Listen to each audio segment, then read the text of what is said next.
Sermon 20, Commentary.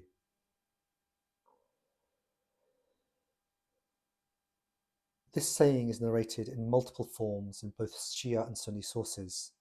The version in Nahj al-Balagha is the most likely from the latter period of Imam Ali's caliphate in Kufa, when many of the people around him were becoming heedless, chasing wealth and power, and ignoring the imminent civil wars and their own mortality.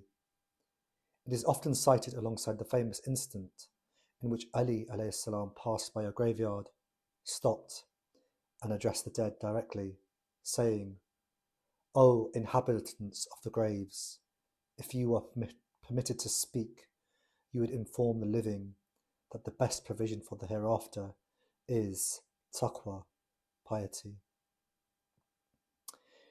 Allama al-Majlisi in his Bihar al-Anwar states the hikmah in this sermon is proof of Imam Ali's ilm al-ghayb, the knowledge of the unseen. He speaks as one who has been shown the reality of the grave and the purgatory, barzakh.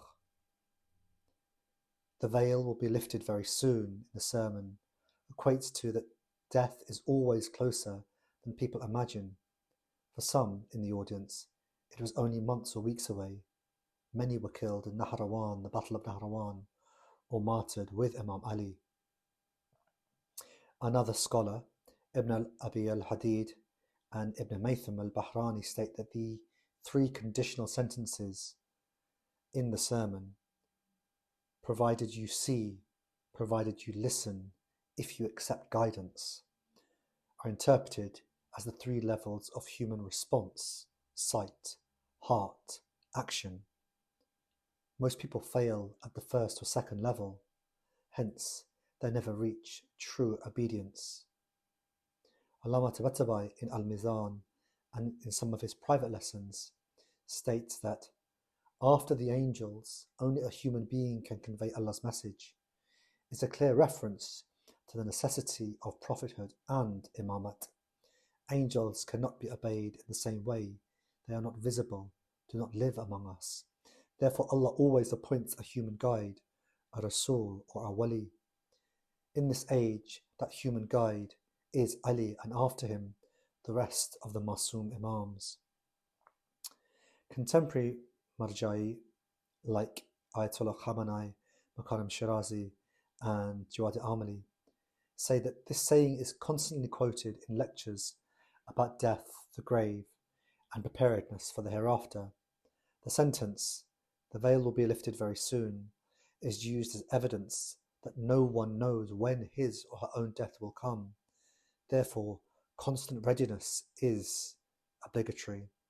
The final line is taken as proof that the words of the Masum are wahi in meaning, even if not recited as Quran. The key spiritual lessons extracted by understanding the sermon is that death is not an event in the distant future. The purgatory, the barzakh, is already present, and only a thin curtain separates us from it. The only reason people remain heedless is that the reality of death and the hereafter has been veiled from their hearts. The true messenger after the angels in every age is the Masum, first the Prophet, and then the Holy 12 Imams. Examples and warnings are useless unless the heart is alive and willing to see, hear, and submit. In this short sermon, the wisdom regarded as one of the most powerful reminders ever uttered about death, and it is commonly recited at funerals, majalis, and on the martyrdom of the Imams to awaken the audience from ghafla, heedlessness.